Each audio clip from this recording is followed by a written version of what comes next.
Yo guys, this is Orbit here from TGN, and in this video you're going to be seeing GRaviTY vs Mastera. I don't need to talk to you about who Mastera is because everybody knows Mastera has been one of the best villain leads on the server. And I better be careful if I say that because I might shout at me again. But you know what I'm saying. Okay, so we went into this match trying to target the controller, Baust. We're like, right, let's target the controller, see how we get on. And Baust did a really good job at kiting around. He was using stealth, which kind of diverting our attention elsewhere. You'll see lots of times I'm kind of cycling through all the teammates to try and find, not the teammates, the enemies, to try and find Baust again, because he's using the stealth really nicely, kiting around.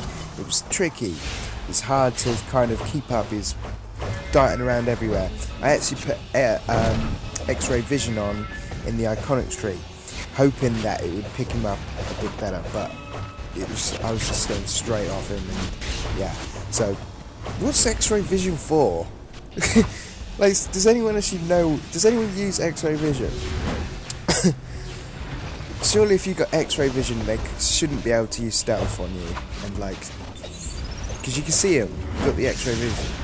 But anyway, that's a different video altogether, so I won't be using that next time. But yeah, so he's doing a great job. But we're going bouncing between the controller and the DPS. I think Mastera was originally going for Yaosin, our healer, judging on the damage output and what he was saying. And they kind of switching targets. I don't think many of their teams was on the mic. And the thing is, when you're going into fives, you need those mics for good communication. You need it.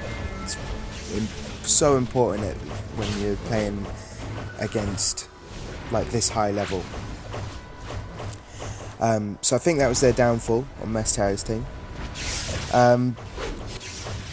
So yeah, we're bouncing between the controller and DPS, and the damage out was really good, which brings me on to my loadout, my next thing I'm going to talk about. Now, in my last 5v5 match, I said that I got rid of Debris Field and replaced it with Reinforce. That's still the case, as you can see. I've still got Reinforce down there. I have noticed though, my damage has decreased a lot, like by a couple of 100,000. Because obviously you got to remember, like, if I'm dazing them, everyone takes double damage with Debris Field, so they're getting 2 damage over times. And when you've got 2 damage over times ticking over for 15 minutes, it builds up massively. But I'm still undecided whether that's the best way, because Reinforce, don't forget, adds 115 precision and critical attack chance. Okay, so for me this is better burst damage. I have not 1 damage over time on my loadout, on this loadout. You could probably argue that Lasso is a damage over time, but I don't class like 3 quick mic ticks a damage over time. I'm talking about the proper long dots going on, and this loadout doesn't have any of that. What it does have is burst damage, and how do we get kills in 5v5? Burst damage. So that's all I'm interested in. I don't care what my damage is at the end of the match. Yeah, it's nice to see, wow, look at my damage at the end. But if you've got you lose next to that big damage at the end, then it's no good. And this loadout provides burst damage. Okay, so I've got Reinforce, which is extra critical attack chance, more precision. So when I'm clipping my one-handed, I'm hitting hard. At one point I'm hit someone for 1400 crit. That is what gets you kills. Okay, that's what gets the kills in. Damage over time doesn't get you kills, because you've got to remember the 2 healers on their team, they're obviously getting their heals over time. Against my damage over time, their health bars are flicking up and down, like so tiny you probably couldn't even notice it yourself. It's the burst damage which jumps it down, bounces it down. And at that point, when their health bounces down, the healers need big heals to heal them back up. That's what consumes the power, and when they're out of power, that's when you get the kills. Okay, it's basically if you can get the other team out of power before you're out of power, you won, in my opinion. The trick is not to go for kills, but to consume their power. Well, I suppose you will consume them. Okay, so scrap that. Obviously, it's to go for kills. However, you're looking to consume their power at the same time. And the faster you can do that, the faster you can get them to use their lifelines, their supercharges, the sodas, get the sodas on cooldown, the quicker you will get those kills in. And that's kind of been working well for me with this Reinforce. Reinforce also, don't forget, provides like rock armor for the person who with the lowest health in my group. So whoever the other team is targeting, let's say they're targeting the DPS and I use Reinforce, yes, I get my precision burst and my critical attack chance, which is awesome, but I also give my DPS rock armor, which transfers a portion of that damage coming into me, which means it's harder to take that person down. Whoever the target is on our team, it's not so easy to take them down because their damage is being split all the time. I'm not sure if this is the perfect loadout, but it seems to be working well. Ever since I put Reinforce on the loadout, nobody has died on the team. Not saying it's because of Reinforce, but surely it's helping, right? So Yowson's going to be saying, no, it's because of my healing. So there we go. Well, might as well talk about the rest of the loadout as we're talking about the loadout.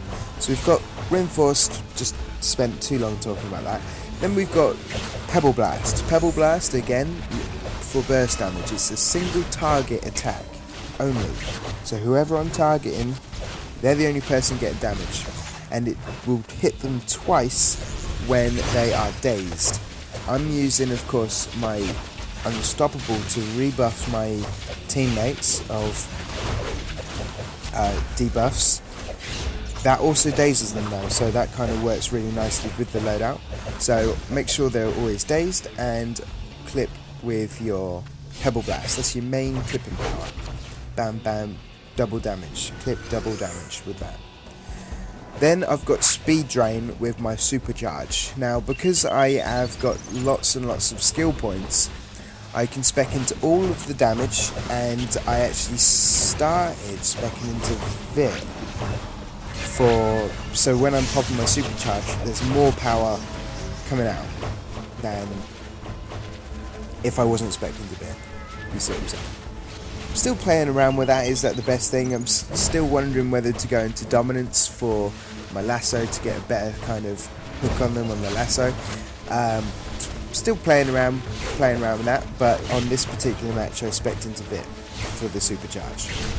Then I've got Lasso. Lasso will ground them, stun them, apply the damage over time. It says damage over time, but it's just 3 quick might ticks on them. And that's what I'm using to... I'll clip that, I'll double clip that. I will do my weapon, clip it with my lasso, and clip my lasso with Dazing Device. Expert, of course. I only ever do my lasso when I have my consumable ready, because it's got quite a long, not a long cast time because they did reduce the time, but it does still you still might as well clip it. It's still damage you can be getting in there. And then the last one is of course Crystal, which will rebuff your teammates every 12 seconds, which you kind of need. So if that goes down, just respawn that and continue going. So there is the loadout. It's a weird loadout. It's a single target loadout. It's focused fire burst damage loadout for 5v5. No damage over times. Just if I'm on you, you're getting my loadout in your face. And that's what it is. Cool guys. Well, apart from that, hope you enjoyed the video. Make sure you like, comment and subscribe. and let me know what you thought of the video.